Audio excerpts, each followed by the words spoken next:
Assalamualaikum warahmatullahi wabarakatuh. Apa kabar teman-teman? Balik lagi di Subprotector.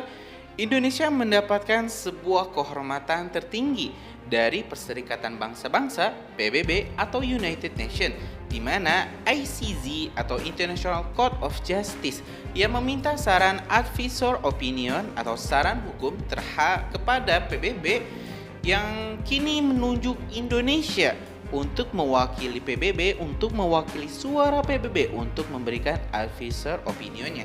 Jadi di sini ICJ meminta nasihat hukum kepada PBB untuk menyelesaikan kasus dugaan dakwaan genosida yang dituduhkan kepada Israel, dan PBB diketahui menunjuk Indonesia untuk maju menjadi perwakilan PBB dalam memberikan advisor opinionnya. Tentu hal ini adalah sebuah kebanggaan besar di mana diplomat Indonesia Bu Menlu Retno Marsudi diakui oleh PBB sebagai salah satu diplomat terbaik dunia saat ini. Teman-teman, sebelum kita masuk lebih lanjut ke pembahasan ini, sebelumnya saya pribadi ingin meminta maaf juga terkait nama Hamas terkait nama Hamas, Hizbullah, yang terkadang di judul video-video kita selalu kita edit atau sensor. Nah, kadang kita itu mengeditnya menjadi H4mas atau Humas atau Hama spasi S. Nah, bukan apa-apa teman-teman semua. Seperti kita ketahui, platform Facebook, Instagram, bahkan YouTube itu adalah media-media dari barat. Dan terkadang kalau misalnya saya memberikan video full dengan misalnya tagline-nya itu Hamas, tidak perlu menunggu 1 menit, 2 menit, videonya itu langsung kena teguran. Bahkan ada juga video-video saya yang dihapus oleh YouTube.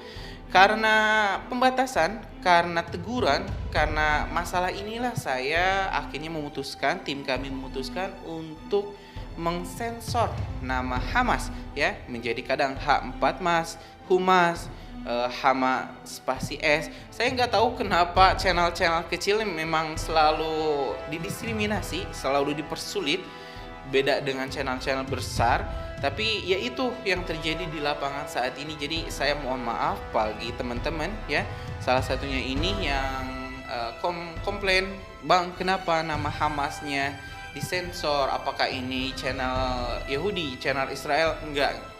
Jadi saya akui kita juga di sini kerja buat tim. Jadi ya mohon pengertian untuk teman-teman semua, tapi tidak mengurangi kecintaan saya terhadap Palestina, kecintaan saya terhadap para pejuang Gaza, dukungan kita terhadap Hamas tidak mengurangi. Jadi sekali lagi itu alasannya dan kita mohon maaf.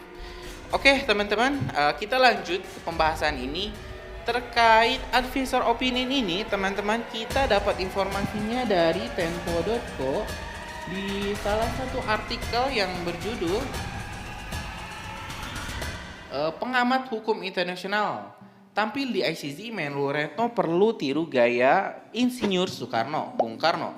Nah, dalam artikel ini ada pembahasan yang menyebutkan bahwa Indonesia yang diwakili Menlu Retno akan menyampaikan pendapat lisan pada 19 Februari 2024 di hadapan ICJ mengenai status dan konsekuensi hukum pendudukan Israel terhadap Palestina. Selain pendapat lisan, Menlu Retno mengatakan Indonesia juga telah menyampaikan masukan secara tertulis kepada ICJ pada Juli 2023. Dengan ini, Indonesia terlibat secara langsung dalam proses pembentukan pendapat nasihat, advisor opinion, salah satu mandat ICJ selain mengadili kasus perselisihan antar negara.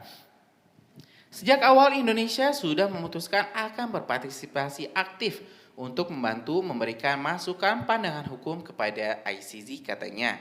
Terkait advisor opinion, di sini juga dijelaskan adalah nasihat hukum yang diberikan kepada Perserikatan Bangsa-Bangsa PBB atau badan-badan khusus oleh ICJ sesuai dengan pasal 96 Piagam PBB.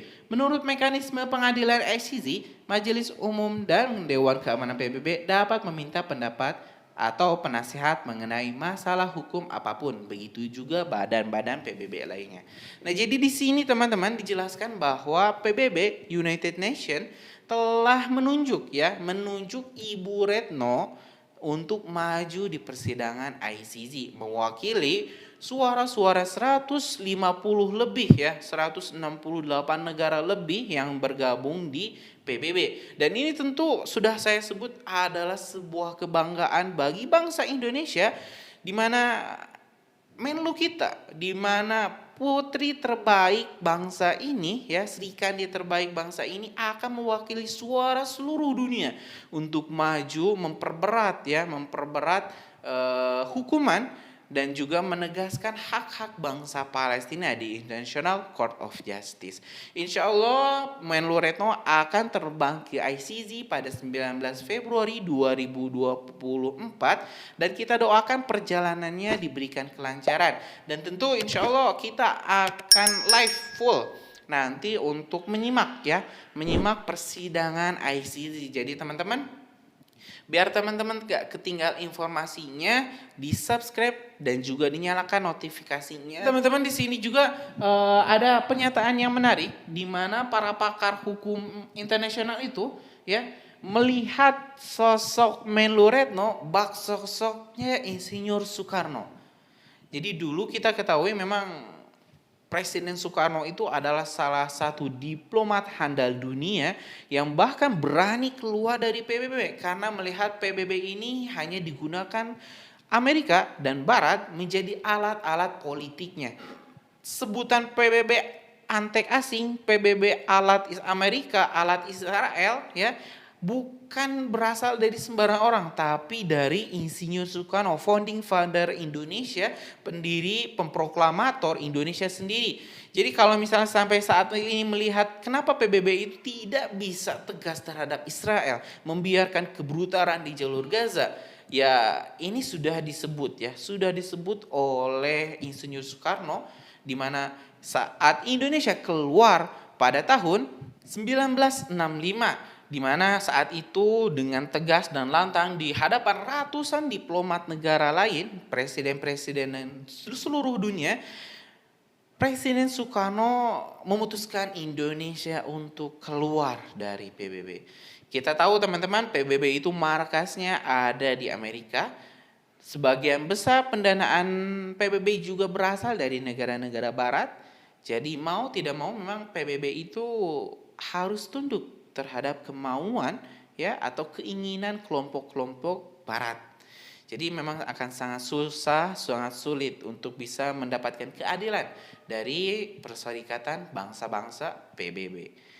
Ya teman-teman, sebelum kita akhiri, ya salah satu yang menyebut bahwa Menlu Retno sama seperti Insinyur Soekarno atau harus sama seperti Insinyur Soekarno adalah di sini Guru Besar Hukum Internasional Universitas Indonesia UI Hikmanto Juwana yang memberikan saran agar Menlu Retno Marsudi menyampaikan pidato menggelegar soal Palestina di hadapan Mahkamah Internasional ICJ pada Februari mendatang layaknya Bung Karno.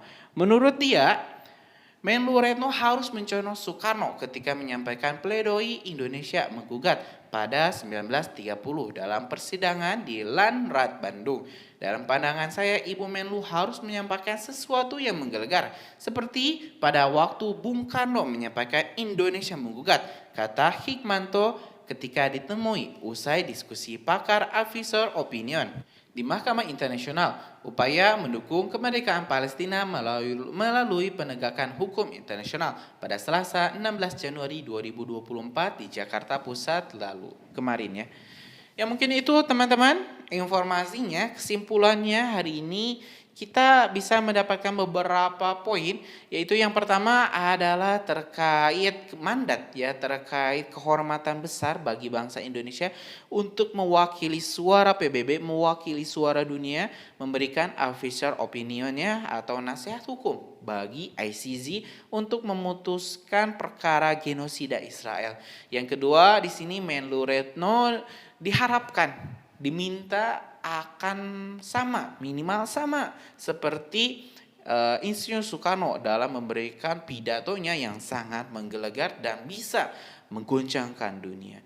Itu teman-teman informasi kita hari ini. Terima kasih sudah menyimak video informasi dari Supreme Detector.